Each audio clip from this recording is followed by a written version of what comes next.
Bach. V rámci toho úvodu najskôr teda poviem niečo o H-Volte. Niektorí asi poznáte, niektorí možno, že menej. H-Volt vznikol zhruba pred 3 až 5 rokmi. Pred 5 rokmi vznikla nejaká prvá idea. Pred 3 rokmi začal reálne nejak fungovať, čiže nie sme na trhu nejak extra dlho. Máme za sebou nejaké private investície slovenské, čiže sme čisto slovenská firma, samostatná.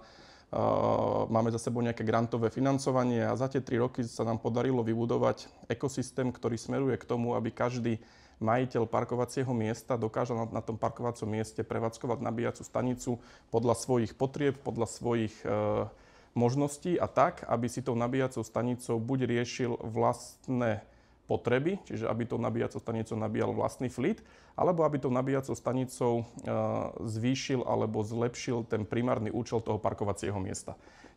Nabíjanie v budúcnosti nebude nejaká konverzia klasického tankovania pohonných môd versus tankovania elektriky. Čiže nepôjde o to, že mám teraz pumpy a teraz zrazu budú elektrické nabíjačky a ľudia budú chodiť nabíjať sa tam, kde sa chodili tankovať, ale práve že z nabíjania sa stane dodatočná služba každého, kto aktuálne dneska ponúka parkovaciu službu. Lebo nabíjanie teda je možné realizovať na každom parkovacom mieste, pri ktorom niekde v okolí je nejaká elektrická prípojka, z ktorej sa dá to nabíjanie ako keby spustiť. A tým pádom toto nabíjanie by nemalo byť v budúcnosti práve taký ten primárny biznis. Teda, že idem si vytvoriť nabíjacú stanicu, aby som na ne zarábal. Akože takto to teraz aktuálne vyzerá, čiže vznikajú verejní charge point operátori, ktorí proste stavajú nabíjacie siete. Na tých nabíjacích sieťach sa snažia lákať a vytvárať si svoj okruh svojich zákazníkov a z tých zákazníkov ťahať na tieto miesta, aby sa tam prišli nabiť. Tým našim videním tej elektromobility je to, aby ľudia nikdy nečakali na nabitie a aby nikdy v 90% svojich prípadov nechodili niekde za účelom sa idem nabiť. Proste, aby človek, ktorý príde na nejaké parkovacie miesto, tak na tom parkovacom mieste mal zrazu nabíjacú stanicu a na tej nabíjacej stanici sa zrazu nabije. Ale aby na to miesto neprišiel za účelom, že prišiel som sa tu nabiť. Ale prišiel som do obchodu, prišiel som do práce, prišiel som do kina, prišiel som do zoo, prišiel som niekde a zrazu niekde zastavím u niekoho, kto vybudoval to parkovacie miesto. Preto, aby som tam mohol prísť. Čiže môj zamestnávateľ, ten obchod, u ktorého proste idem kupovať, nejaký môj partner, niekto to miesto proste vystaval. A ten, kto vystaval to miesto a pre mňa prevádzkuje to miesto, aby som ja tam mohol zastať. Čiže sú to takisto mesta, ktoré vytvárajú miesta pre svojich rezidentov, pre turistov a tak ďalej. Čiže proste každé parkovacie miesto niekto za nejakým účelom vystaval. A pre niekoho ho prevádzkuje. Niektoré pre uzavretú skupinu, niektoré proste pre otvorenú. No ale teraz ten niekto, kto prevádzkuje to parkovacie miesto kvôli nejakému účelu, tak vie na tom mieste ponúknuť tomu človekovi, ktorý tam zastaví, lepšiu službu. Službu nielen parkovania, ale službu aj nabíjania. Ale naozaj spojenú s tým primárnym účelom toho parkovacieho miesta. Čiže my vidíme naozaj v tom nabíjaní takú tú možnosť, ako si ten majiteľ parkovacieho miesta dokáže zlepšiť ten svoj primárny biznis. Predať viac rožkov, predať viac nejakých vecí, dostať viac zákazníkov do toho zoo, proste čokoľvek, prispôsobiť si to v čase, čiže vie si tým nabíjaním napríklad posunúť tú zákaznícku bázu z poobedných hodín na doobedné, lebo do obeda dá nabíjanie lacnejšie a tak ďalej a tak ďalej. Čiže proste pracovať s tou službou toho nabíjania tak, aby docielil to, že ten jeho primárny biznis bude viac zarábať a bude ako keby škálovateľnejší. Čiže veľa takýchto veľkých retail chainov alebo proste nejakých prevádzkovateľov proste mi stále hovorilo, že ale my nechceme vlastne nabíjačky, my nie sme predajca elektriny. Len proste nabíjacie stanice nie sú primárne určené na to, aby ste tam predávali elektrickú energiu. Oni sú primárne určené na to, aby ste ponúkli tomu, kto tam zastaví, službu nabíjania. A tá služba proste ona je naozaj že o mnoho viac validná ako tá elektrina. Lebo keď si počítame, že pri tých rýchlo nabíjacích staniciach teraz stojí kWh 70, 80, 90 centov kWh, tá reálna cena elektrickej energie je na úrovni 10 až 20 centov. Podľa toho, kto to má. A ten rozdiel je tá hodnota tej služby nabíjania, ktorá proste je enormná. A teraz keď si povieme, že OK, dáme niekomu to za náklad, že tomu majiteľovi nepôjde o to, aby na tom dosahoval zisk, ale ponúkne to nabíjanie na rýchlo nabíjačke za náklad za 15 centov, tak tú službu, ktorú ponúkne, tak tá služba bude veľmi silná. Takisto, keď v úvode by som povedal, že koho sme my konkurencia, alebo veľa ľudí nás vníma ako konkurenciu práve tých charge point operátorov, ako je Greenway, ako je ZSE, ako je Ejoin, ako je SEAG a podobne, by som nikoho neopomenul. Ale práve my sa ako keby necítime ich konkurencia, my sa cítime, že práve Chceme byť ten technologický partner, ktorý pomôže každému majiteľovi parkovacieho miesta stať sa ich konkurenciou. Chápem, že málo ktorý obchod nevznikol asi, aby sa stal konkurenciou energetického poskytovateľa alebo niečoho podobného, alebo bohužiaľ na konci na to tak skončí. Či ten majiteľ toho parkovacieho miesta chce alebo nechce. Jediný spôsob, ako to môže neskončiť, je, že tie miesta odovzdá tomu charge point operátorovi, že tu máš a podnikaj si tu. Ale na konci dňa to skončí tak, že ten charge point operátor tam bude tú nabíjacú stanicu prevádzkovať za účelom dosiahnutia zisku na tej nabíjacej stanici. Štandardne, tak funguje kapitalizmus. Proste postaví si tam nabíjačku a bude chcieť na tej nabíjačke vyťažiť čím viac peňazí z toho, aby čím viac zarobil. Lenže jemu stačí uspokojiť zlomkové percento ľudí, ktorí tam stávajú. Čiže keď sa tá nabíjačka postaví pred obchod, jemu netreba uspokojiť 100% tých zákazníkov, jemu stačí uspokojiť 3% a tých 3% zákazníkov jemu prinesie maximálny zisk. Ale na tých 97 on bude kašľať. To je to isté pri mestách, to je to isté proste pri firmách, ktoré majú veľké parkoviska pre svojich zamestnancov a tak ďalej. Čiže tomu charge point operátorovi stačí pred nejaký veľký Volkswagen postaviť pár nabíjačiek za veľkú sumu, kde proste vie, že nejakí tí zamestnanci sa tam proste prídu nabíjať. On si zarobí, ale jemu je od tých ostatných zamestnancov, ako keby jemu o nich nejde. Ale keď ten Volkswagen bude chcieť, aby dal veľmi dobrý benefit pre svojich zamestnancov, aby naozaj tam vedel získať viac zamestnancov, aby tí zamestnanci tam boli spokojnejší, tak potrebuje uspokojiť tých 100% zamestnancov, nie tie 3%, ktoré vytvoria zisk. Práve preto potrebuje tú službu držať v svojich rukách a práve preto potrebuje byť konkurentom týchto verejných nabíjacích sietí, aby ten zamestnanec, ten klient, ten rezident, ten turista vnímal, že tento prevádzkovateľ tých staníc, prevádzkovateľ, majiteľ, to je proste akože prevádzkovateľ, to znie tak strašne strašidelne, že tu budeme mať z toho strašne veľa komplikácií a niečo. Ďalej si ukážeme, že naozaj tam nie sú žiadne komplikácie.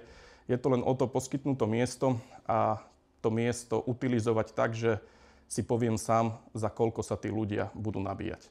A prichádzame teraz k téme tohto dnešného dňa a to je tá najväčší strach potom tých majiteľov parkovacích miest, že čo s tou elektrickou prípojkou, čo s nákladmi za tú elektrickú prípojku a tak ďalej. Akože všetci mi povedia, s ktorými sa prvýkrát rozprávam, že áno, dáme tam nabíjačku, vystavíme novú elektrickú prípojku a budeme ako keby z toho nejakým spôsobom prevádzkovať to nabíjanie, len tá prípojka veľa stojí. Rezervná kapacita na Slovensku je tu niekde okolo 6 eur kW, či sa zazmluvníte, nezazmluvníte, možno že 4 eur, ale niečo to stojí, čiže keď chcete postaviť elektrickú prípojku pre 100 kW nabíjacú stanicu, tak je to 600 eur mesačne. Ešte sa nič nepredali, žiadnu kWh, nič a už potrebujete zarobiť 600 eur mesačne. Ono to je suma o mnoho väčšia v 10 rokoch, ako stojí tá nabíjacia stanica. Takže to je proste 7 000 eur ročne, za 10 rokov to je 70 000 eur, ktoré dáte do fixu za prípojku elektrickú kvôli nabíjačke, ktorá reálne stojí 15 000. A dáte 70 000 za prípojku. Akože obrovský ako keby násobok toho. A to je takisto pri AC nabíjacích staniciach aj pri DC nabíjacích staniciach. Že samostatná elektrická prípojka zabíja možnosť ponúkať službu nabíjania v čiernych číslach. A to je to, čo zase nebude robiť žiaden ten obchod, že ten obchod nebude dotovať tú prípojku pre toho zákazníka. Takisto to ZOO to nebude dotovať, ani to mesto to nebude dotovať, nikto to nechce dotovať. Všetci proste chcú ponúknuť tú službu toho nabíjania tak, aby toho prevádzkovateľa nič nestála, bol tam možno nejaký malý zisk a ten zákazník naozaj cítil ten benefit. Ale aby toto mohlo byť takto, aby táto rovnica ako keby sedela, tak jediná šanca, ako to je pripojiť tú nabíjaciu stanicu na nejakú existujúcu elektrickú prípojku, ktorá je v dosahu toho parkovacieho miesta, bez toho, aby sme navyšovali rezervovanú kapacitu na tej prípojke. Čiže každá elektrická prípojka, potom budem ukazovať na tých live datách, vyzerá tak, že ono to je nejaký priebeh, nejaké tie Tatry v rámci nejakého obdĺžnika, ktorý je tá rezervovaná kapacita. A je tam nejaká vôľa. Energetik vám vždy povie, že už na tej prípojke není ani amper voľný, ani kilowatt voľný, lebo existuje niečo ako súčasnosť. Všetky zariadenia, ktoré máte, sa počítajú s nejakou súčasnosťou. Rodinné domy majú inú súčasnosť, bytové jednotky inú súčasnosť, osvetlenie inú súčasnosť.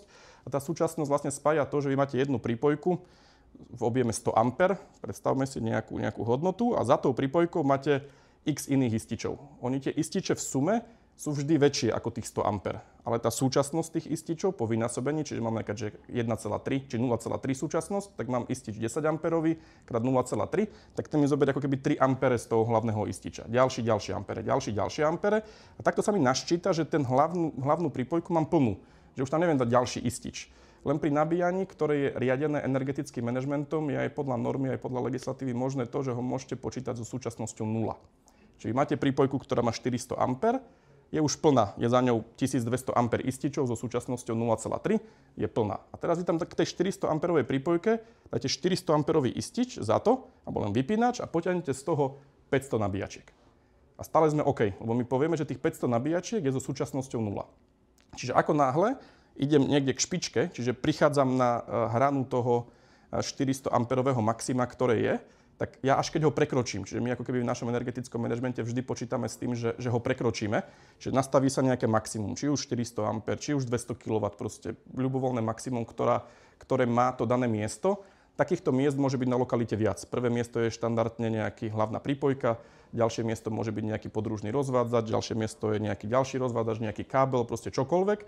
Čiže vždy len poviem, že OK, ja som tu osadil nabíjačku jednu alebo N a pred nimi je X úzkých miest, ktoré musím strážiť. Ja som si tu potom doniesol takúto pomôcku, že ako ich strážime, ak nemajú nejakú možnosť, tak štandardne používame takýto elektromer s polopriamym meraním, možno, že podám, kľudne dajte ďalej. Čiže je to takýto maličký elektromerik, ktorý má pripojenie na napätie, má pripojenie na takéto rôzne cievky, rôznej veľkosti a takýto elektromerik sa capne na miesto, ktoré chceme strážiť. Čiže či už je to trafostanica, či už je to proste nejaký podružný rozhľadač, čokoľvek a k nemu sa pripájajú cievky. Buď máme tu takéto veľké, ktoré sú až do 3000 A, myslím, čiže vlastne toto tu len takto pekne rozpojíte, máte tam nejaké veľké lyžiny, medené, káble, čokoľvek, proste cez ne to len pretiahnete, čiže žiadne rozpájanie káblov, nič. Dáte to cez to, toto pripojíte k tomu elektromeriku a on to vlastne meria presne prúd, ktorý cez to prechádza. Čiže takto keby si vieme presne pomerať, že koľko tým miestom prechádza. Máme takéto veľké, na menšie inštalácie takéto menšie, takéto maličké, čiže kľudne môžete posunúť, nech vidia aj, že či sa im to vôjde do rozvadača. takže je to proste od tých malých cez tie veľké až po takéto tzv. Rogovského cievky, ktoré sú v podstate najväčšie. Kľudne takýchto vecí môže mať na tom jednom úzkom mieste viac, čiže štandardne trilu mám 3 fázy, tak cez 3, ale mám veľakrát tak, že neviem, keď je to veľký rozvádzač, tak mi tam proste prichádzajú 4-5 kablov samostatných pod nejaký veľký deón, tak kľudne na každom kabli môže mať jeden takýto. Mám 5 takých elektromerikov a oni potom robia súčet, čiže oni ako keby povedia, že OK, teraz tu proste leje toľko alebo toľko toho výkonu. No a to je potom následne vyhodnocované, čiže každá nabíjacia stanica je za 1 až N takýmito bodmi, kde ak to miesto má aj odber iný ako nabíjacie stanice, tak používam takýto elektromer. Lebo proste neviem, koľko je toho iného odberu. Mám 400 A istič, mám tam nabíjačiek, ktoré keby ťahali naraz všetky, tak ťahajú 2000 A, ale ja neviem, koľko z tých 400 môžem použiť, lebo je tam aj kúrenie, aj proste klíma, aj svetlo, aj niečo, tak si to musím merať. Ak by to bol ale iba čisto istič, že už mám iba z nejakého rozvadača v tej tretej úrovni 100 A istič a teraz za ňo zavesím 50 nabíjačiek, tak v sume by tie nabíjačky spapali o mnoho viac ako ten 100 A istič, ale ten si už nemusí merať. Lebo za ním viem, že za ním mám už moje nabíjačky. Čiže proste viem len, že v tom súčte tých nabíjačiek nepustím viac ako 100 A. Čiže ten elektromer len na tie ističe, za ktorými je aj spotreba iná ako nabíjačková. Ističe, za ktorými spotreba nie je iná ako nabíjačková, už elektromer ani nepotrebujú mať. Len sa v tých nabíjačkách nastaví, že OK, nabíjačky ste aj za týmto elektromerom s inou spotrebou na 400 A, ale ste aj za ističom 100 A, kde ste už iba vy. On si to ako keby celé rozdelí. Čiže ako keby týmto spôsobom vieme naozaj počítať so súčasnosťou 0 a ten systém funguje tak, že on vždy ide presiahnuť maximum. Čiže proste on vidí, že mám teraz 400 A, tak akože OK, tam je nejaká hystereza, že keď je plus minus 3% od maxima, tak nerobí nič. Čiže keď by bolo 400 A, tak ten systém ani nepridá, ani neuberie. Ako náhle ale teraz niekto zapne svetlo a mám, že 420 A, tak ten systém to za 100 milisekúnd zadetekuje a za ďalších 500 milisekúnd, čiže pol sekundy, utlmí auta na tej vetve tak, aby som o tých x amper, ktoré som viac, sklesol dole. Nevyrazí sa mi chránič či istič ani bečkový, ani žiaden iný, nepresiahnem žiadnu rezervovanú kapacitu, nič. Čiže nabíjanie je jediná technológia, ktorú máte v objektoch, ktorá dokáže takto rýchlo adaptovať sa na zmenu spotreby. To nekad nedokážu klimatizácie, nedokáže to nič, lebo tá klimatizácia, keď ju vypnete, tak má dobeh nejakých pár minút ten kompresor a tak ďalej. Čiže ako keby nedokážete riadiť nič, čo máte v domácnosti alebo takto efektívne. Možno, že elektrické kúrenie priame, ktoré dokážete vypnúť a zapnúť, ale to napríklad nedokážete riadiť veľmi pekne nielen 0,1, ale proste ako keby v rámci reálnych čísel. To nabíjanie je naozaj také, že každé auto podľa normy musí vedieť riadiť svoj výkon v rozmedzi pri AC nabíjaní od 6 A a pri DC nabíjaní je to zhruba od nejakého 0,5 kW, kde proste ako keby riadi ten svoj výkon a riadi ho ako keby plynule. Pri AC nabíjaní je to vždy o ampere, čiže viem tomu autu ampere pridať, alebo ampere ubrať. Čiže teraz vidím, že som na prípojke presiahol o 10 amperov, vidím, že tu mám 10 aut, tak na každom z tých aut proste uberem o amper. Sa tu ubere o amper a proste za 500 milisekúnd na tej prípojke znova len tých 400 amper. Nič som nevyhodil, nič nevypadlo a použil som tú rezervovanú kapacitu, ktorú mám kúpenú. A keď si spočítate, že koľko tej rezervovanej kapacity máte kúpené, on sa to ľahko počíta na každej budove. Keď si pozriete, že máte rezervovanú kapacitu 100 kW, ktorú máte a pozriete si, ako máte spotrebu. A teraz si vypočítate, že keby ste tých 100 kW mali 24 hodín denne, tak je to 2,4 niečoho a proste krát 31 a krát 12, tak vám vyjde, že akú spotrebu môžete mať, keby tá prípojka bola vyťažená stále na 100%. A keď si to porovnáte s tou spotrebou, ktorú reálne máte, tak uvidíte ten rozdiel, tú deltu, ktorá ako keby tam je na tej prípojke ako voľná kapacita elektrickej energie. Čiže nie voľná kapacita RKčky, ale voľná kapacita tej kapacity elektrickej energie, ktorá tam môže ten čas dotiesť. Ja som nevidel budovu, ktorá by mala RKčku nad 25% možností. Akože aj také, ktoré sú že domakané, jak Aupark a podobne, ktorí vám povedia, že majú taký siemensacký energetický manažment, že to všetko tam proste parádne funguje, už ani kilowatík voľného, aj oni sú pod 25%. Hej. Čiže každá tá prípojka má obrovské množstvo voľnej kapacity, ktorú ako keby štandardný projektant, štandardný energotechnik na prvú vyhodnotí, že už je nepoužiteľná. A ono, keď tá prípojka je vyťažená na 25%, tak odvedol, že super robotu. Lebo rodinný dom je vyťažený na 5%. Hej. Takéto budovy ako táto vyťažená tak na 12%. Čiže 25% je super robota. Proste, to nie je, že to robil zle, že míňa tých 75%. Ale teraz proste vie prísť to nabíjanie a vie to nabíjanie zrazu tých 75% utilizovať, zobrať. Ale proste potrebuje byť inteligentné, potrebujete nabíjačky naozaj toto vedieť. Auta to vedia všetky podľa normy, nabíjačky treba mať také, ktoré by to vedeli a hlavne treba vedieť ten manažment robiť na tých viacerých úrovniach, lebo proste niekedy stačí aj to, že máte jednu prípojku. Keď rodinný dom má jeden istič, za tým dve nabíjačky a je veľa nabíjačiek, ktoré dokáže strážiť ten jeden bod voči tým nabíjačkám. Ale keď už ideme do toho, že tých bodov po ceste je viac, od toho trafaku, cez tie hlavné rozvadače, cez niečo sa stráži v kilowatoch, niečo sa stráži v amperoch. Pri AC nabíjaní môže auto nabíjať na prvej fáze, druhej alebo tretej, lebo proste tie auta nie sú trojfázové všetky, čiže vy máte 3 auta, ktoré každé ťahá 10 amper, ale jedno to ťahá na prvej fáze, druhé na druhej, tretie na tretej. A teraz z tie cievky zistíte, že ja mám fázu číslo 3 preťaženú. Tak vy nemôžete ubrať všetky autá. Vy musíte vedieť, ktoré auto je na ktorej fáze a tak ďalej. Čiže ako keby je to také, že sa to musí nastaviť tak, aby to bolo dobré. Keď sa to nastaví tak, aby to bolo dobré, tak naozaj viete vyťažiť z tej prípojky maximum. A čo sa stane, keď vyťažíte z tej prípojky maximum?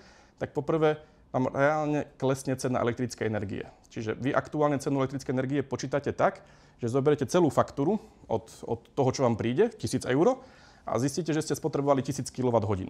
Tak 1 kWh stojí euro.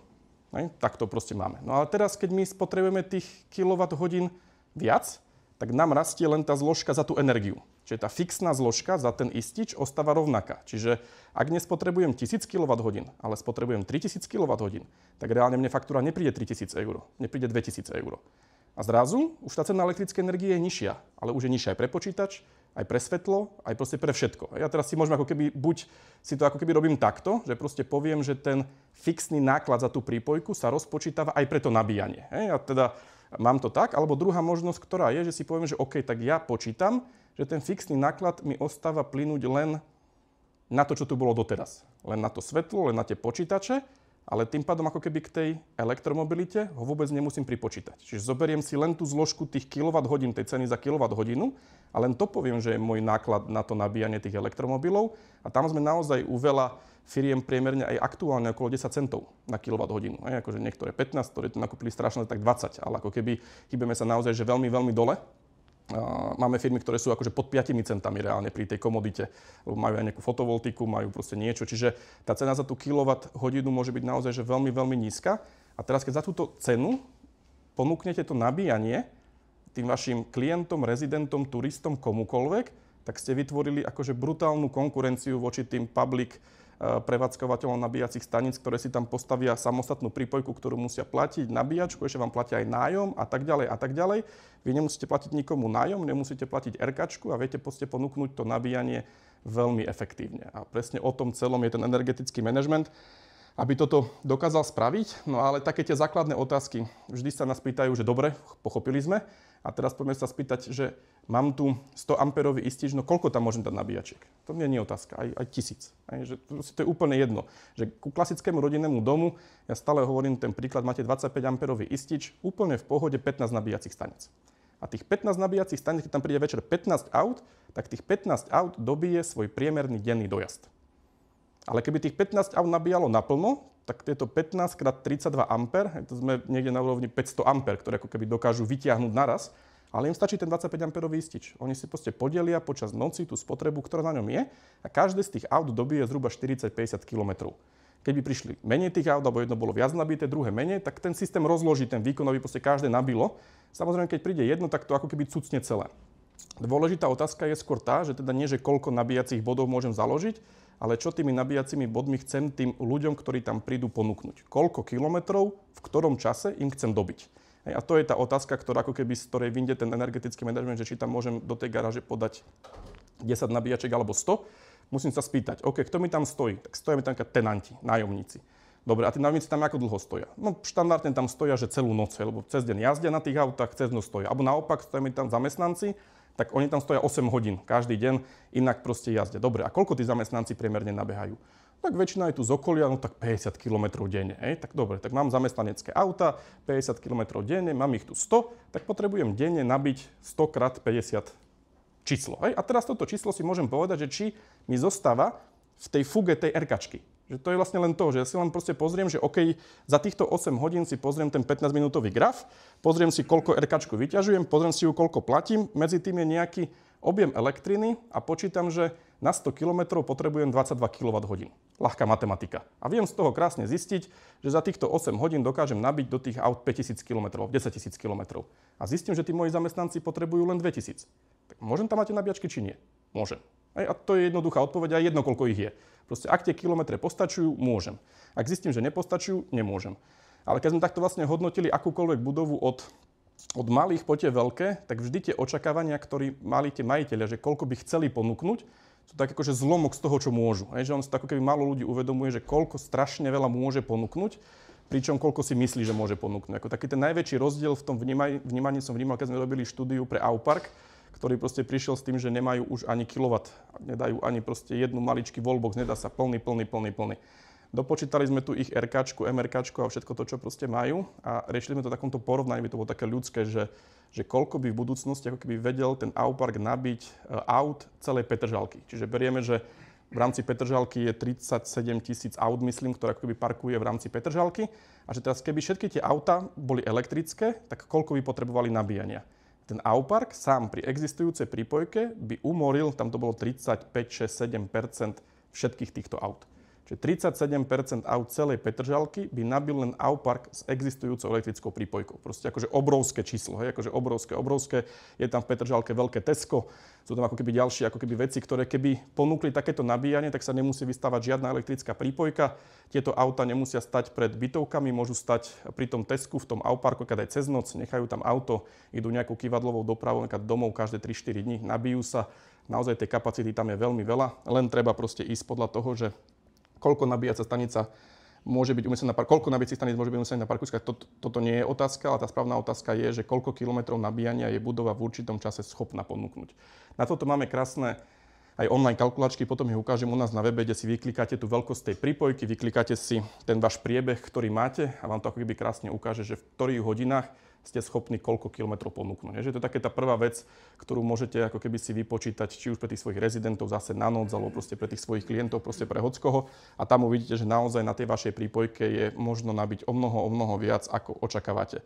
Stále treba to tak brať, že ten systém musíte počítať ten priemer. Čiže ako keby nemôžete dať, že OK, mne tu chodí, postavím 10 nabíjačiek, tak mi tu proste chodí 10 aut, ktoré potrebuje každé dobiť 700 km každý deň. to nepotrebujú. Hej. Čiže chápem, že auto môže mať 700 km dojazd. Chápem, že v nejakom, akože neviem, akom ojedinelom prípade by tam mohlo prísť 10 aut, ktoré chce nabiť 700 km. Vtedy proste bohužiaľ tí ľudia musia pochopiť, že to nemá toľko kapacity. Hej. Ale keď rátame s nejakým tým priemerom, európsky priemer, koľko nabeha aktívne auto kilometrov denne je 40. My stále počítame, že OK, tak akože nebudeme na 40 km, lebo toľko, koľko nabeha, že každé auto v hospodárstve, tak je niekde 15. Bo veľa aut stojí, vôbec sa nepoužíva. Aktívne 40. A fleetové sme stále niekde pod 100. 85, to sú také tie veľmi aktívne fleetové, to je proste 85 km denne. Čiže keď chcem proste ponúknuť nabíjanie pre 20 tenantov, tak nemusím počítať, že oni majú kapacitu baterky 700 km. Proste oni v priemere nikdy nebudú mať viac ako 80 km denne. Hej, oni nenajazdia. Jedine, že by sme mali zákazníkov, ako máme teraz Slovak Parcel Service, tak áno, to sú dodávky veľmi špecifické, ktoré najazdia denne 140 km priemer. Ale stále nie 700. Aj to SPS-ko nabije proste 140 km denne. Čiže nemusíme ako keby to zbytočne prepalovať a to sú potom presne takí tí odporcovia tohto systému a toho energetického manažmentu, že prichádzajú za tými našimi klientami a hovoria, no ale vám tu príde teraz 50 aut a so 700 km dojazdom, no jak ich nabijete? No nijak, na toto tu není, hej, že tu nie je na to, aby tu prišlo proste 50 aut a chcelo si nabiť svoj 700 km dojazd za 2 hodiny. Ak by sme na to chceli vystavať tú energetickú sieť, tú prípojku a všetko, tak stalo by to toľko peňazí, že tak by neprišli. Lebo keby to mali zaplatiť, tak by to v živote nikdy nezaplatili nikto. Hej? Čiže akože je úplne nezmysel sa baviť o tom, že prečo sme to nespravili, a keby sme to spravili, tak tam tie auta aj tak nebudú. Čiže oni tam nebudú ani teraz, ako je to realita, ale nebudú ani v tom prestrelenom prípade, lebo proste nie je možné, aby tam prišlo toľko aut, lebo by v živote nezaplatili tú cenu, koľko by tá energia musela stať. Je takým, neviem, či verejným tajomstvom, ale hovorí sa, že žiaden charge point operátor v Európe nie je v čiernych číslach. Akože, neviem, či to je pravda, nedá sa to úplne určiť, ale naozaj sa hovorí, že že tí charge point operátori budú dosahovať čierne čísla, ak pri tých cenách, ktoré majú teraz, budú mať utilizáciu na úrovni 5 hodín plus denne. Čiže viac ako 5 hodín bude niekto stavať priemerne na všetkých nabíjacích staniciach a že to je bod, kedy by sa pri aktuálnych cenách mohli preklopiť do čiernych čísel, aby zaplatili prípojky, celý ten ensemble veci atď. Aktuálne ten priemer je niekde pod 2. Čiže 2 hodiny. Akože sú ďaleko, sú mile od toho, aby proste boli v čiernych číslach. Samozrejme, niektorá nabíjačka už teraz im zarába, lebo sú nabíjačky, ktoré už teraz sú vyťažené ako keby pekne, ale v tom priemere proste sú ako keby ďaleko v tých číslach červených. Aj pri tejto cene elektrickej energie. Čiže dotujú to, dávajú to za nerozumné ceny, akože stále akože ísť nabiť na nabíjačku, kde stojí vám kWh na 1 euro, to je proste skoro raz tak drahé, ako jazdiť na diesli. To proste normálny človek neurobí. To urobia len tí ľudia, ktorí idú elektrickým autom do Chorvátska. To sú proste dobrodruhovia, to nie je akože normálny človek dneska, čo proste zoberie elektrické auto, ide do Chorvátska s ním, a natáča sa na video. Že to proste nie je elektromobilita dneška. Elektromobilita dneška je o tom mať elektrické auto, ktorým ideálne denne najazdím viac ako 50% jeho batérie. Čiže proste ľudia, ktorí si kupujú auta so 700 km dojazdom a potom použijú to auto raz do týždňa na obchod späť, je nezmysel. To auto je nerentabilné, to auto je neekologické, to proste museli kopať chudáci čínske deti proste litium niekde a to nemá nič s ekológiou, nemá to nič s rentabilitou. Ak chceme mať rentabilné a ekologické auto, musíme kúpiť také, ktoré nabeha priemerne denne viac ako 50% svojej kapacity batérie. Čiže nehľadám auto s najdlhšou kapacitou, hľadám proste také, ktoré potrebujem. Čiže najvhodnejšie auta sú pre takých ľudí, ktorí najazdia naozaj že veľmi predvídateľný dojazd. Čiže sú to tí kuriéri, sú to tie fleetové auta. Sú to ľudia, ktorí dochádzajú do roboty veľmi rovnaké kilometre každý deň a proste vedia si kúpiť auto, ktoré niekde okolo tých 50%, akože pri tých kuriéroch je úplne ideál, keď najazdia, že 80%. Že to je naozaj to najefektívnejšie, čo môže, len oni sú naozaj takí, že najviac predvídateľní. Čiže keď tam tá predvídateľnosť akože klesá, tak o to ako keby potrebujete viac tam tej kapacity, ale kúpiť si auto, ktoré najazdí denne 10% svojej batérie, nebude nikdy rentabilné. Tá cena tej baterky niečo stojí. Čím viac baterky si kúpite, tým drahšie to auto je. A proste ako náhle tú baterku ako keby nie ste schopní každý deň utilizovať, tak sa vám nikdy nevráti. Ani na peniazoch, ani na tej ekologičnosti. Proste vy ju potrebujete vyjazdiť. A to proste nie ste schopní, ak pozeráte po dojazde a nepozeráte po tých vašich potrebách. Čiže aj keď ja stále hovorím, že aj keď máte firmu, aj keď ste tá fyzická osoba, tak si nekupujte to elektrické auto ako druhé do rodiny. To je ten nezmysel. Že mať to prvé, ktorým najazdím denne 150 km a potom mám to druhé, ktorým idem raz za týždeň do obchodu 20 km, a to máme elektrické. Je to nezmysel, aj ekologické, aj ekonomicky. Že proste kupujme to auto, to primárne do rodiny, ako to elektrické, ktorým nabehám denne tých 100 km, a to druhé si kúpme tú oktávku s tým veľkým kufrom, ktorou ako keby ideme raz za 3 mesiace na východ. A naložíme ju a ideme na diesely na východ späť. Nezabijeme žiadne proste vtačiky ani nič podobné, proste je to normálne, ale jazdíme každý deň tie proste trasy, ktoré ako keby jazdíme tým elektrickým autom. Takýchto aut je v hospodárstve, že násobne viac ako teraz aut máme elektrických v tom režime. Hej?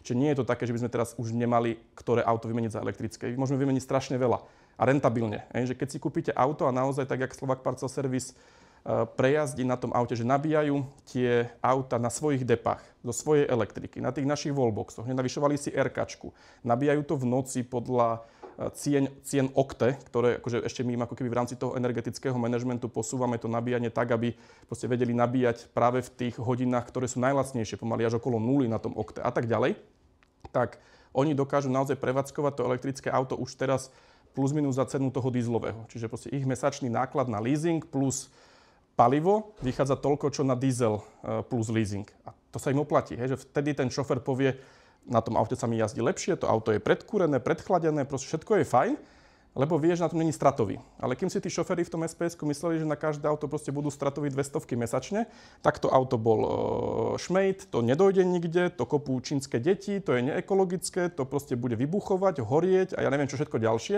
ale málo kto je ochotný priznať, že si to auto elektrické nekúpi len preto, lebo je drahšie. Môže to auto mu doma nabíjať za 15 centov, alebo na vonkajšej nabíjačke za 80 centov, tak si vybere tých 15. Takže nemá zmysel si vybrať tých 80. A je jedno, že či ten človek má veľa peňazí, či málo.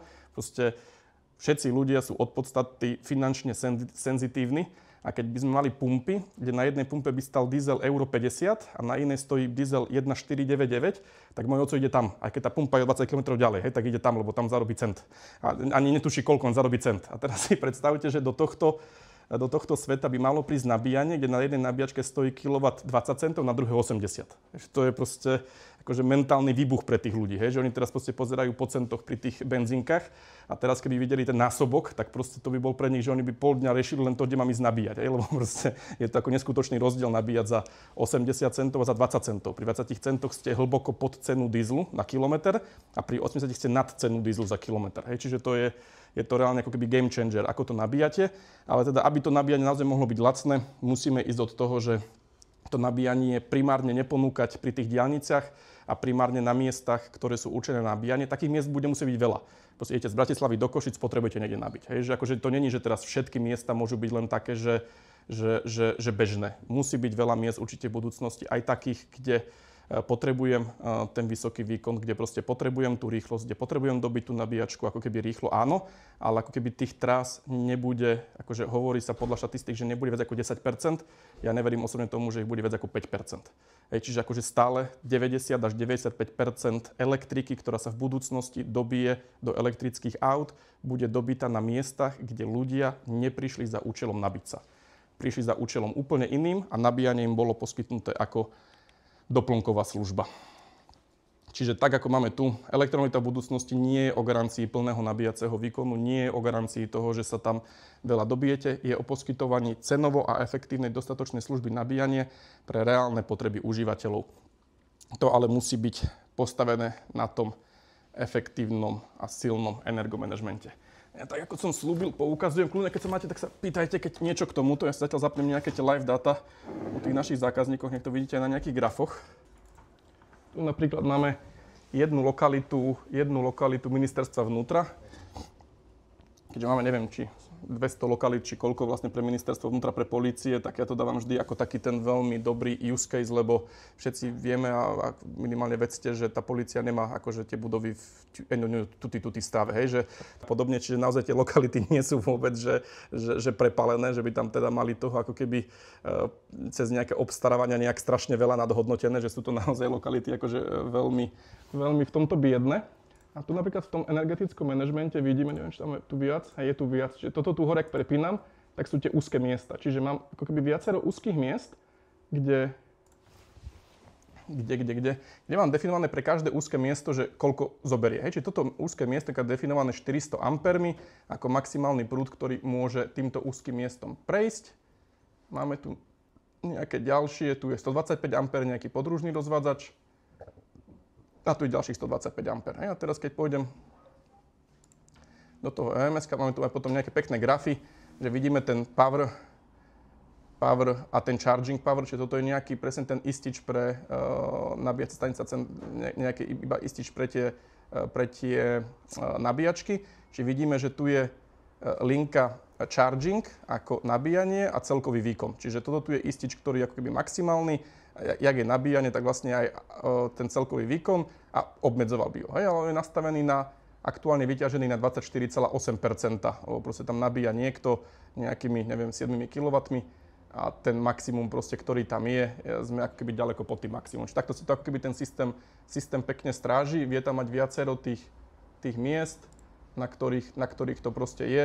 Vidíme, ako tá budova proste nejak pracuje ako keby v čase. Čiže stále sme ako keby aj tu teraz na 10% toho maxima tej budovy, čiže ako keby naozaj v rámci takýchto časov je toho málo, ale ako keby v rámci dlhodobých časov, keď tam proste pozriete, tak naozaj ako keby niekedy šlapajú k tomu maximu, ale k tomu maximu naozaj, že šlapajú málo počet vôbec dní v roku a v tých akože dňoch akože málo hodín, že to nie je také, čo to ako keby udeje, že každý deň. Ale samozrejme máme aj také, teraz ukážem, nejaké Depa Slovak Parcel Service, ktoré boli čisto na 50 amperovej prípojke, čiže akože nie je veľké, len nejaké malé depo v rodinnom dome. A teraz tam majú, že 5 dodávok. Teraz každá tá dodávka dokáže ťahať 32 A, no 150 A. Čiže ako keby už keď oni tých 5 dodávok väčšie pripoja, tak akože sú na hrane. A bolo pekne vidno, že keď mali 2 dodávky, tak tie dodávky nabili plnú spotrebu za 3 hodiny. Keď už ich bolo viac, tak za 4. Už ich bolo viac za 5. A teraz keď už 6 hodín nabíjajú, čiže proste pripoja to večer a ten výkon sa rozloží, ale stále on to pripojí večer o 17 a potrebuje to auto o 7 ráno. Čiže on stále vidí, že keby pridal ďalších 5 dodávok, tak do 7 nabije. Pričom ten výkon proste, že keby sa ho niekto spýtal, projektanta, že koľko na tú 50 amperovú prípojku ja si môžem dať nabíjacích staníc, tak 10 alebo 11 z 10 projektantov by mu povedalo žiadnu. Že to proste je bohužiaľ akože vec, ktorá je v tom trhu aj pri projektantoch, ktorí sú akože veľmi dobrí. Kresliate veci pre veľkých developerov. Máme zákazníkov či Haber-Avis, či Pentu, či JNT Real Estate. To boli že dni až mesiace, nechcem povedať, že hádania sa, ale ako keby doberania sa s tými projektantmi, s tými energetikmi, že nie, ono to tak môže byť. A oni sedel som, že projektant, ľudia od Penty a ja mu hovorím, nie, môžete dať do tých borov, môžete dať nabíjačku na každé jedno parkovacie miesto, môžete ich tam dať 100. A ten projektant na pozera a hovorí tomu v Pente, tohto blázna neberte, tam všetko zhorí. Ale momentálne v Pente je na každom parkovacom mieste tá nabíjačka. Je, že akože biznis vyhral, logika vyhrala, že ten projektant si nedokázal obhájiť to, že prečo nie. Nedokázal som si obhájiť, že to naozaj akože pôjde a videli to a naozaj to ide. A teraz vlastne už nenaprojektujú budovu, kde by nemali že 100% pokrytie. Už nikde nezvyšujú RKčku, už nikde nedávajú nové prípojky, už všade idú podľa tých existujúcich prípojok, ale ponúkajú tu nabíjanie na každé jedno parkovacie miesto. A to pochopili aj tí developeri, aj všetci. Jasné, veľmi rád. Predstavme si, že mám takéto depo, kde je 10 vozidiel a mohli by nabíjať povedzme denne. Teda myslím, že cez deň, že príde 10 kolegov do práce, dá sa na dobíjačku a vieš, že 8 hodín nedobije, ale jeden z nich je na služobku o 12. Viem si povedať, že toto miesto mi teraz preferujú, tomu daj plnú a tí ostatní stiahnu. Máme štandardne je pre nabíjaciu stanicu aj pre užívateľa je tzv. Priorita. Máme tie priority v 3 levelov. Top priority, medium priority a bez priority. Čiže každej nabíjacej stanici môžem povedať, že v akej priorite je jedna z tých 3. Každému užívateľovi môžem povedať, v akej priorite je jedna z tých 3. A môžem to aj meniť akože takto random, že len teraz dám niekomu tú prioritu. Tak, a tá priorita akože hovorí to, že tí s najmenšou prioritou sa utlmujú prvý, aj vypínajú prvý. Lebo tam je to stále tých 6 A je akože dosť veľakrát, hej, že neviete ako keby auto utlmiť pod 6 A, že je to 6 A až 32, ale keď ste na 6, tak už môžete iba vypnúť, nemôžete ho nechať. Čiže ako keby tá priorita u nás funguje tak, že ak máme auto na všetkých 3 prioritách, náhodou teraz sa nabíjajú, tak najskôr sa utlmia postupne všetky na priorite najmenšej, potom sa začnú postupne vypínať. Ak je málo, tak sa utlmia všetci na priorite strednej, ale tí sa nechajú na 6 A. Potom sa začnú utlmovať všetci na priorite najväčšej, dojdu na 6, potom sa začnú na tej strednej vypínať a potom sa povypínajú všetky na tej najväčšej. A toto sa udeje v 500 milisekundách. On sa to proste prepočíta, zistí sa, čo sa má spraviť, spraví sa. A tak sa to ako keby rozdeli, ale tá priorita je ako keby takto v 3 leveloch, aby sa naozaj mohli mať fleetové auta, ktoré potrebujú, alebo poolové auta, ktoré potrebujú nabíjanie prioritnejšie. Tie zamestnanecké, ktoré tam stoja dlhšie, nabíjanie pomalšie a teda. Čiže ako keby viete si to v takýchto troch prioritách pekne rozdeliť a definovať to ako keby aj v čase, aj takto. Plus ešte tam je tá priorita ekorežimu, že máme vlastne pri tom energetickom manažmente máme v nastavení možnosť si definovať pre rôzne dni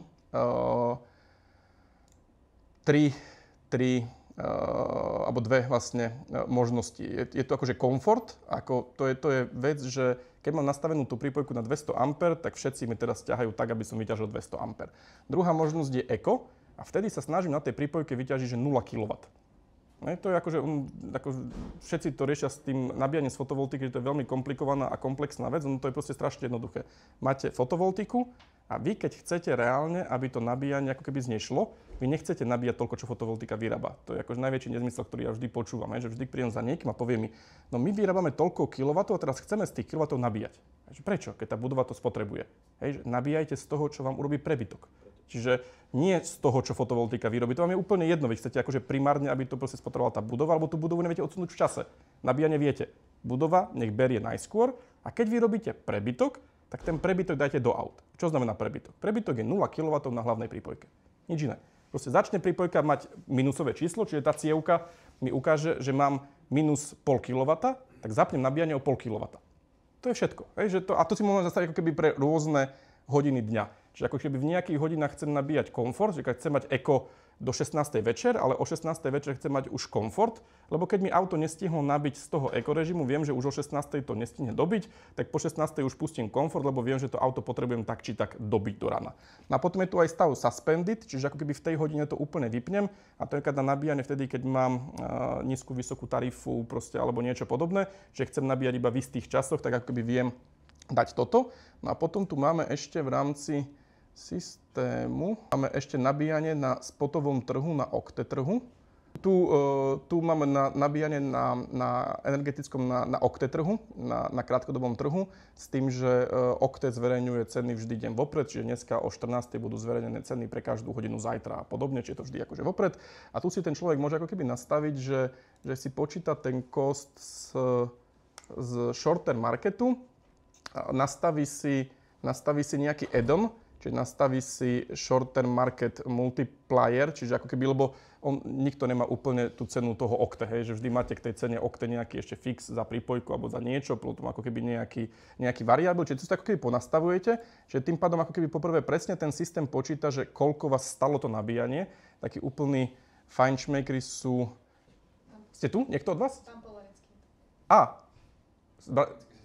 A vy ste taký ako úplne krásny príklad, že tam máte tak, viem, že každú hodinu sa to tam nejak strašne rieši a proste ako keby tieto veci, čiže sú presne akože zákazníci, ktorí ako keby idú úplne, že deep, že proste chcú vidieť, že cost každú hodinu v každej transakcii, v každom niečom a na to sledovať, že ono to ako keby má veľakrát veľký benefit akože pre toho zákazníka, s tým ale, že poprvé, že jedna vec je tá vyhodnocovacia, že chceme ako keby len to vyhodnocovať, že koľko nás to nabíjanie naozaj stálo, aby som to proste videl. A druhá vec je, že ako keby podľa toho potom ako keby nejak riadiť to nabíjanie, že chceme nabíjať len v cenách nižších na short-term markete, ako je 8 centov. Alebo chceme vyhľadať v nejakom časovom intervale, že od tej 17. kedy auto pripojím do rána do 7. časový interval, v ktorom ako keby to auto nabíje najlacnejšie. A teda. Čiže to ako keby hlavne pre tie fleetové, že zase ako keby ten zákazník z nejakého Lidla, tak asi, že tam príde, tak akože tomu to až tak ako keby ho nezaujíma.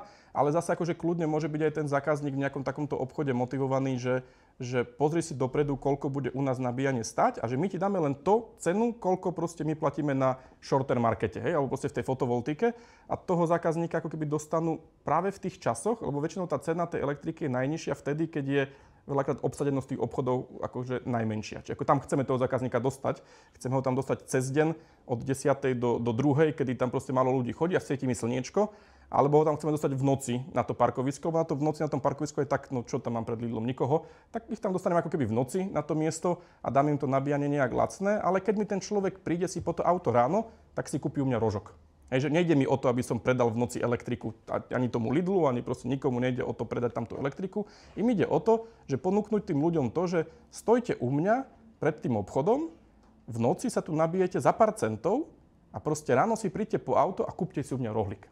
Že to je proste to, ako keby, čo tá elektromobilita ako keby vie robiť, že vie to naozaj krásne spojiť s tým primárnym biznisom, s tým primárnym cieľom toho parkovacieho miesta. A takýto prevádzkovateľ vie byť ako keby neskutočne konkurencie schopný voči tým klasickým charge point operátorom. Že to je ten koniec, že proste aj keď nikto nechce byť ich konkurentom, tak proste na konci dňa nie my budeme ich konkurentom, ale vy. Čiže oni nás nemajú radi nie kvôli tomu, že sme ich konkurencia, oni nás nemajú radi kvôli tomu, že multiplikujeme tú konkurenciu voči ním.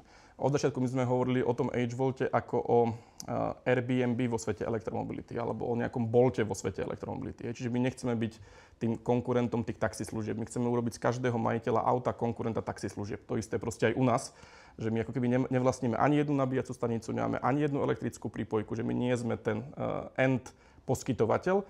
My sme firma, spoločnosť, produkt, ktorý umožňuje každému, či už rodinnému domu, alebo proste veľkému obchodu, alebo chainu, mestu, komukoľvek, bez toho, aby mal s tým akékoľvek administratívno-technické trampoty, prevádzkovať to nabíjanie tak, aby nemusel mať k tomu celé oddelenie technikov alebo proste niekoho, aby teda vedel ako keby prevádzkovať to nabíjanie pod svojím brandom, čiže aby tam mal tie nabíjačky pekne v svojich logách, v svojich farbách, v svojom brande, v svojej cene a aby to dokázal urobiť bez toho, aby na to proste potreboval nejaké veľmi silno administratívno-technické zázemie. Čiže sme schopní proste pomôcť už od projektovania cez ťahanie kablov, realizáciu, dodávku nabíjacej stanic, správu, software. Tá primár, čo ale chceme robiť vždy, je práve ten software. Čiže chceme byť ako keby tým softverom, ktorý reguluje a rieši tú energetiku, ak je teda potrebné. A chceme byť tým softverom, cez ktorý si ľudia riešia svoj fleet management, zdieľanie s verejnosťou, s klientmi, loyalty management a všetko ďalšie.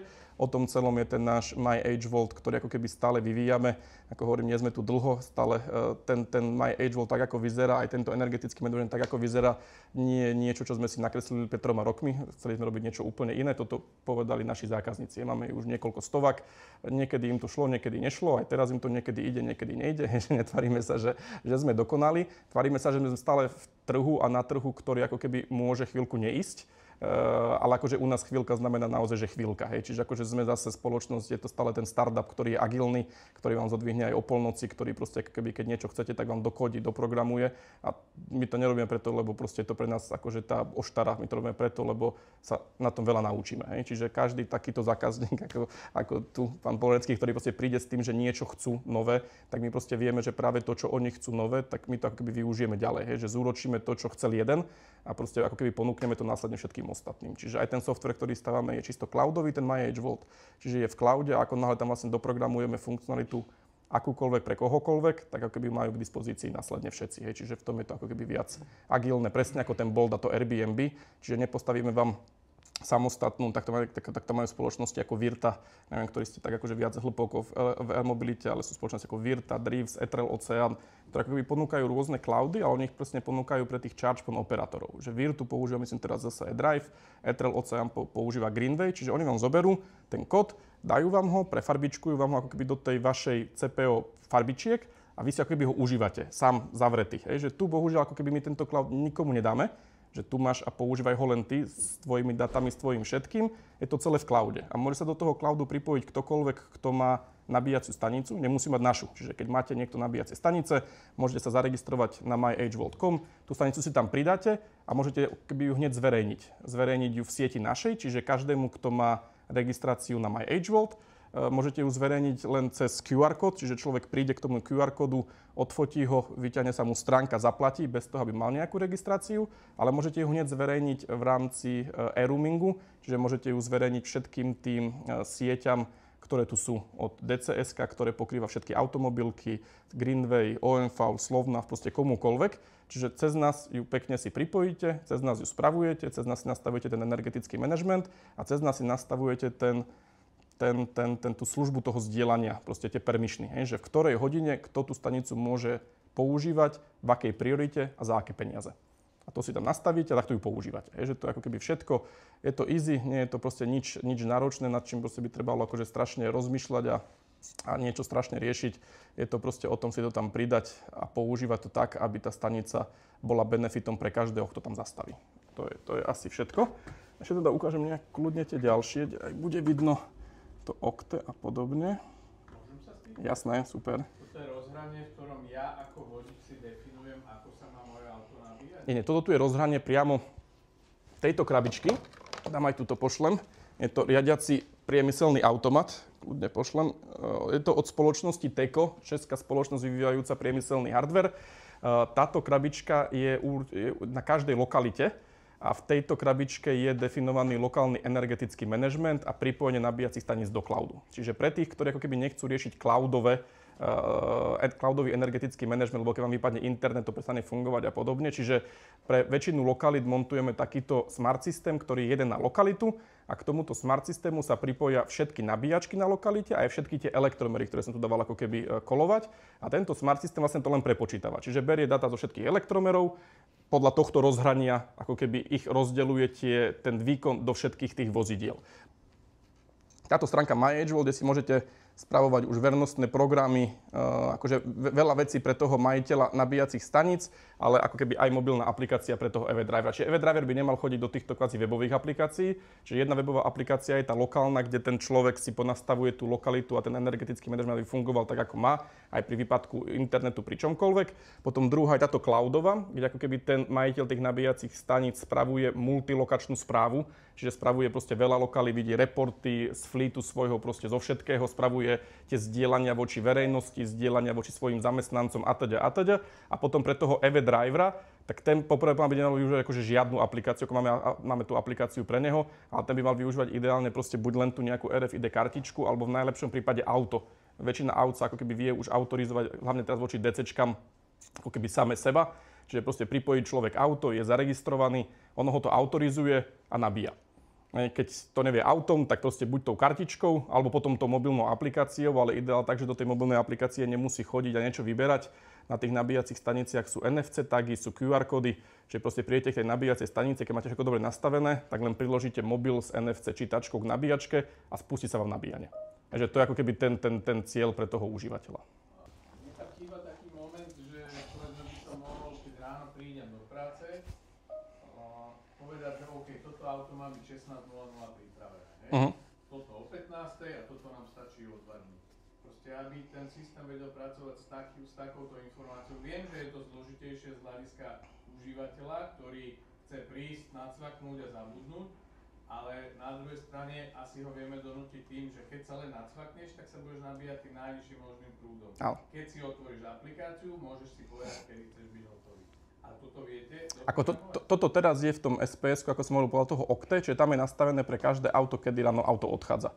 A presne oni, keď sa pripoja, tak ten ako keby systém nájde ten čas na Okte podľa Okte, hej? Čiže tam to ako keby teraz presne u nich testujeme, že ako to proste presne je a tam to ešte ako keby presne vieme, len potrebujeme ako keby nájsť ten jednoduchý use case. Akože on nie je problém ako keby doprogramovať tú funkcionalitu, ak má byť ako keby cielená len pre jedného zákazníka. Ako keby potom náročnejšie je vždy ju tak štandardizovať, aby tá funkcionalita potom vedela byť využívaná ako keby každým rovnako. Aby sme nemuseli mať proste pre každého samostatný program, že máme ako keby, ešte keď sme začínali, tak v tom prvom roku sme mali asi, ja neviem, 50, 60, 70 zákazníkov a každý mal program, že úplne iný. Že u toho sme testovali fotovoltiku, tu sme testovali energetický manažment, u toho nejaký user management, niečo. Aktuálne máme stovky zákazníkov, kde ten kód je proste u 95% úplne že zhodný a všetci používajú to isté, len ako keby niekde sú takéto veci, že testujeme s niekým. Akože každý, keď povie, že mám nejakú feature, z ktorú proste povieme, že OK, tak toto by asi chceli aj ostatní, tak ako keby hneď ideme do toho testovania s tým daným zákazníkom. Otestujeme to u neho, on je prvý, čo to má, môže si to proste čokoľvek otestovať a následne proste, keď to má, tak my to ako keby zaradíme do toho štandardného releaseu a ide to ako keby všetkým tým užívateľom ďalším. Toto viete robiť aj na AC, aj na DC? A jak pri AC zistíte stage of charge na aute? State of charge? Takže state na AC vidím. Na AC vidíte, jak je nabitá batéria? Nie, to je state of charge, nie len state.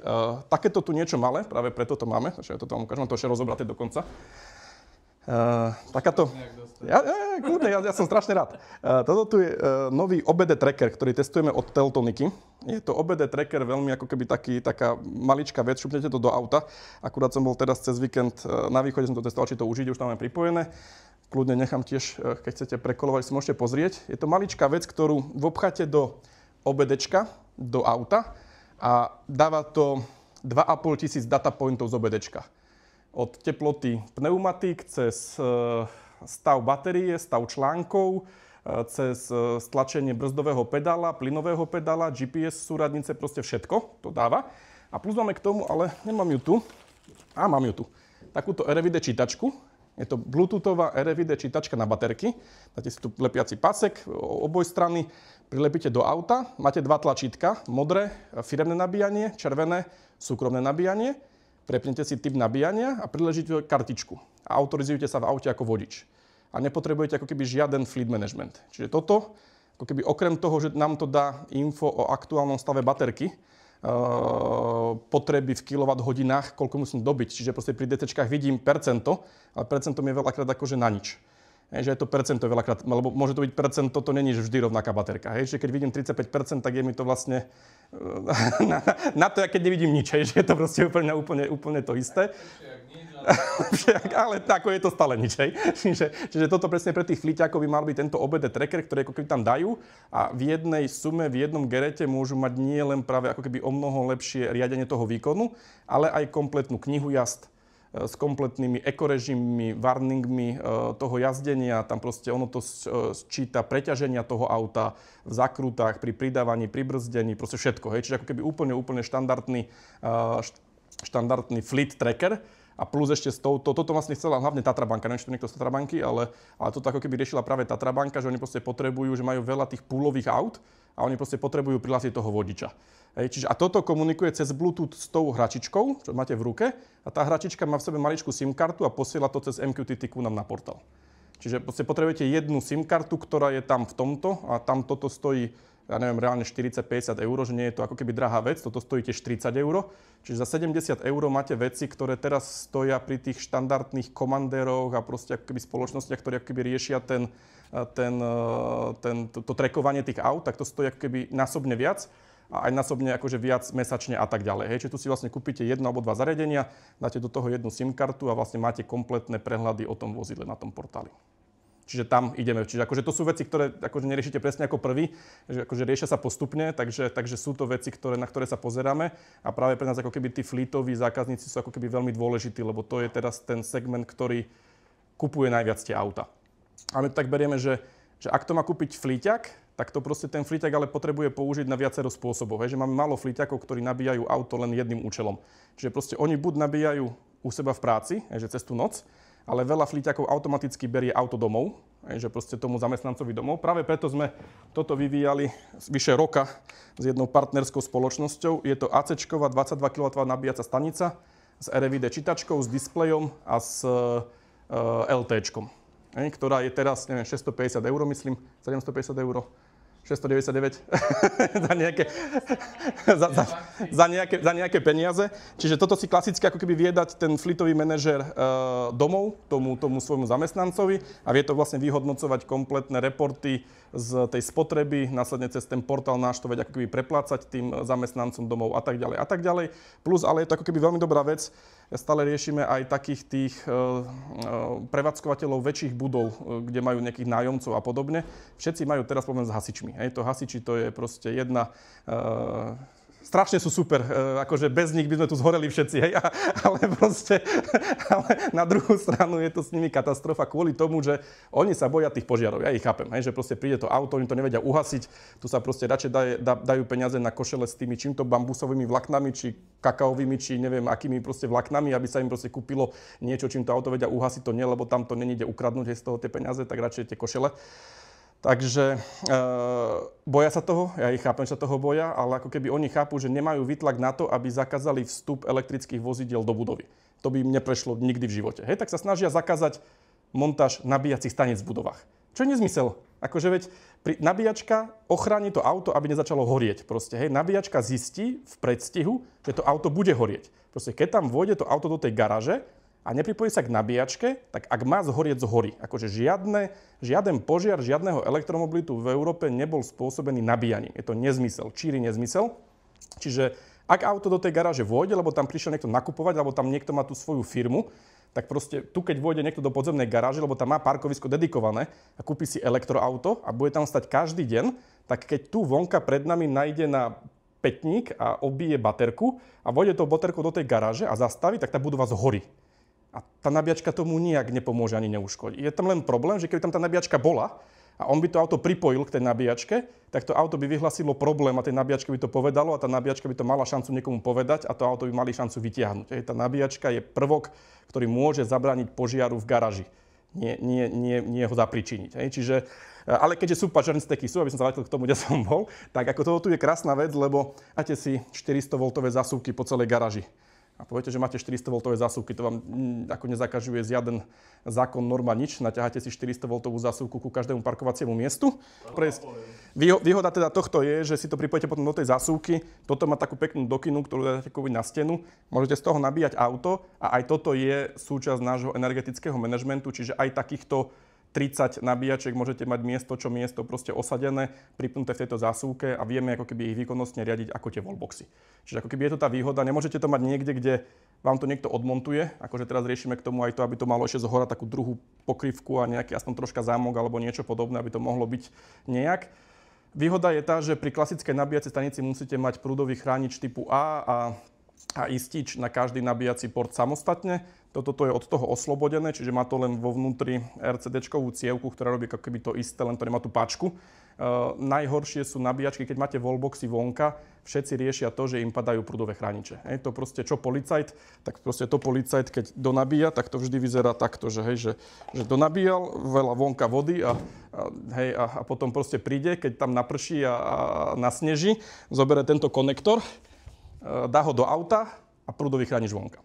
Že to je akože najviac tých servisov, proste tí ľudia s tými vlhkými konektormi to tam proste napchajú, ten prúdový chránič automaticky vyrazí a problém pri klasických wallboxoch je ten, že musíte vtedy prísť a musíte nahodiť páčku. Že nemôže to byť proste prúdový chránič, ktorý ako keby len zosníma ten problém, odpojí stykač a viete ako keby ho potom, keď si to on utrie, ako keby mu to na diaľku spustiť. Pri klasických wallboxoch tam musí byť páčkový prúdový chránič, ktorý proste niekto odobere, nejaký rozvádzač, niečo nahodí a je to problém či pri tých verejných nabíjačkách, či pri akýchkoľvek, že tam proste ten servis ako keby nejaký ako keby nad tým musí byť.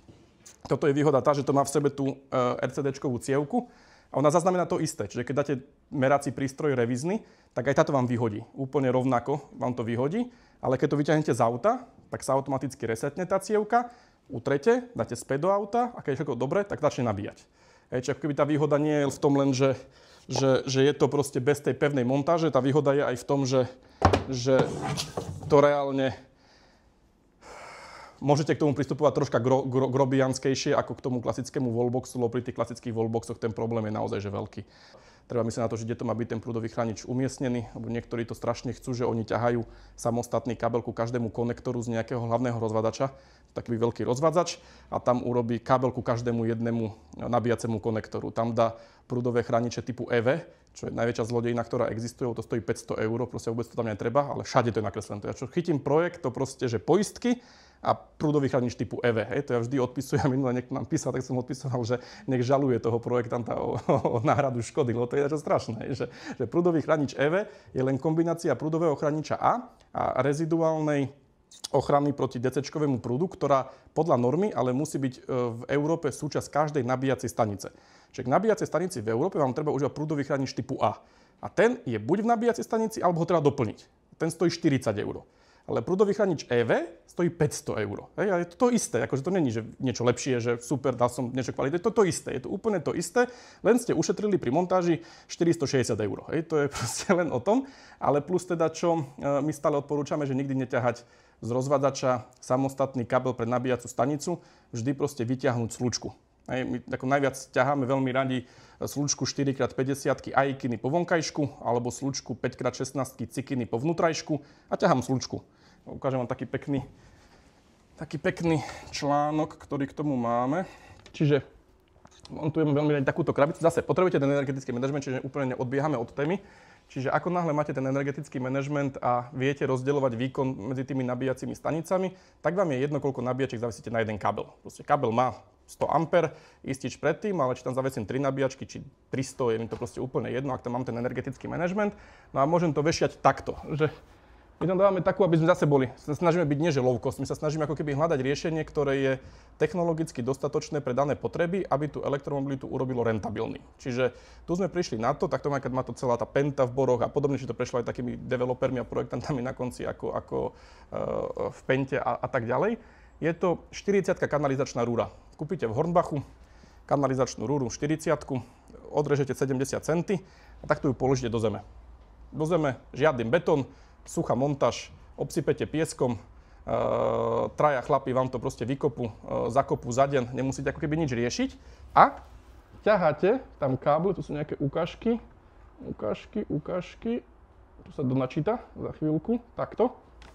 Čiže takto máte vlastne chytené tieto rúry a v tých rúrach ťaháte len 4x50 hliníkový kábel, ktorý stojí pár euro meter, žiadne oné tam cikiny, neviem aké hrubé za strašné peniaze, proste dáte tam kľudne tú ajkinu a robíte takéto slučky. Čiže vyjdete tou slučkou 60 cm nad povrch, zahnete dole, idete dole, tú slučku len chytíte, ten kábel strčíte do tej rúry, zavrete poklop. Poklop je pojazdný do 1,5 tony autom, čiže aj akože takým tým troška nakladnejším, aj osobnejším. Môžete to takto predpripraviť na všetky parkovacie miesta v exteriéri úplne v pohode, s tým, že nemontujete nabíjacú stanicu hneď.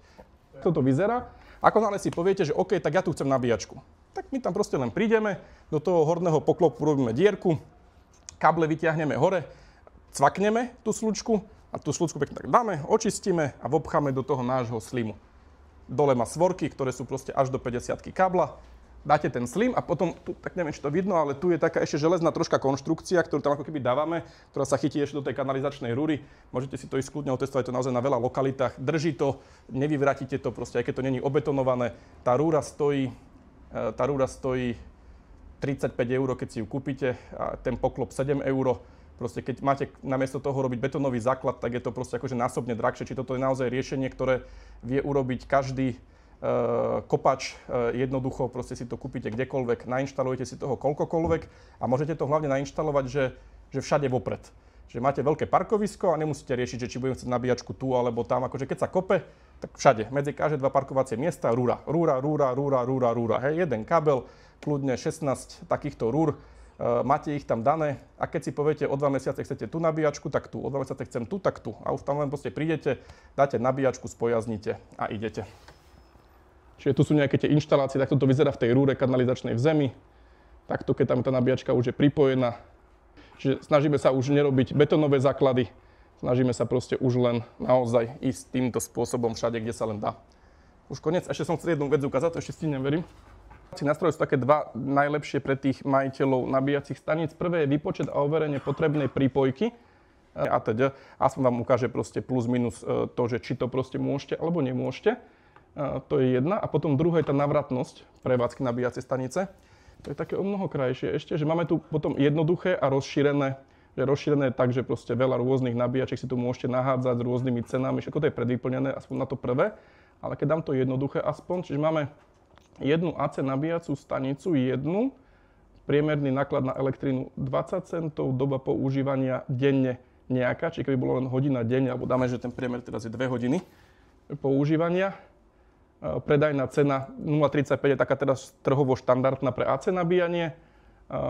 Obstarávacia cena, náklady, niečo, proste vypočítať navratnosť. A tu vám pekne vypočítať takú veľkú tabuľku, že čo vás tá nabíjačka vlastne stojí v capexe, v opexe, proste v rôznych veciach a kedy sa vám ako keby tá prevádzka vráti a koľko zarobíte. Čiže ono to o mnoho krajšie vyzerá pri tých DCčkách, že OK, dám tú DCčku, dám DCčku nejakú takú, že takú tú poriadnejšiu, jedna nabíjačka, nákladová cena ostáva, dám navrhnúť hodnoty, čiže dám iba, že hodina 25 denne, predajná cena trhová, vypočítať. A pri DCčke sme prvý rok v strate 14 000 eur, ale za 10 rokov v zisku 314 000. Takže to je to, čo dokáže ako keby DCčka zarobiť, ak neplatíte za RKčku a ponúkate cenu trhovú pri 1,25 hodine využívania denne. Keby som tých 1,25 zmenil na 4 hodiny denne a znížim tú cenu z 0,75 na 0,35, čo ako keby veľmi, veľmi dobrá, aby ste ponúkli, ako keby, aby ste dostali tie 4 hodiny a ponúkli tú cenu naozaj, že veľmi dobrú. A keď dám vypočítať návratnosť, stále zarábate 267 000 eur, aj pri takejto nízkej cene, čiže môžem dať ešte nižšiu cenu. Čiže dám kľudne cenu, že 25. Už ste úplne, že ničíte konkurenciu pri DC nabíjaní a stále zarobíte 48 000. Už to nie je nejako taký masaker, ale toto je nejaká taká suma, ktorú si kľudne vie predstaviť nejaký retail obchod, nejaké mesto, niekto proste, kto ako keby nepotrebuje na tom nabíjaní extra zarábať, len chce ponúknuť ako keby super službu tomu, kto tam zastaví. Hej, a prípadne ešte keď dostane dotáciu, ten grant je tak štedrý, že vám preplatí 100% nákladov aj pri AC, aj pri DC. Akože oficiálne to tam je 65% DC, 100% AC, ale je to tam tak, že to dá preplatiť ako keby celé. A keď ten capex klesne, že týchto 45 000 klesne, tak tie čísla proste budú ako keby ešte lepšie. Len tu som ako keby naozaj hlavne chcel ukázať to, že pri 25 centoch za 160 kW stanicu, to je proste akože trh rozbijajúca cena, proste to akože nikto nemá ani zďaleka niečo podobné.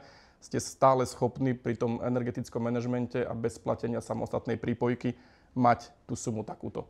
Ak by som tu ale teraz zarátal, že budete platiť 700 € mesačne za RKčku, tak tu bude ako keby v ťažkej strate. Takisto ako by tu boli v ťažkej strate tí verejní prevádzkovateľia, ktorí si tam pripoja tú vlastnú prípojku a tak ďalej, tak tu by tá strata bola ťažká. Ono to možno niekde to je náklad na vybudovanie, ročný prevádzkový náklad na jednu stanicu. Čiže keby to bolo, že 150 x 6 €, 600, 900 €, 9 000, 10 000, 12 000 € ročný náklad, ktorý majú len s tou RKčkou, tak aj 620 000 strata. Čiže toto robí ten energetický manažment. Zo 45 000 tržby sme na 620. 62. Tak niečo tak hrozné. 62, ale stále ako keby je to červené čísla, hej? Že proste stále je to to, že s tou pripojkou dedikovanou si nemôžete dovoliť proste dať takéto ceny.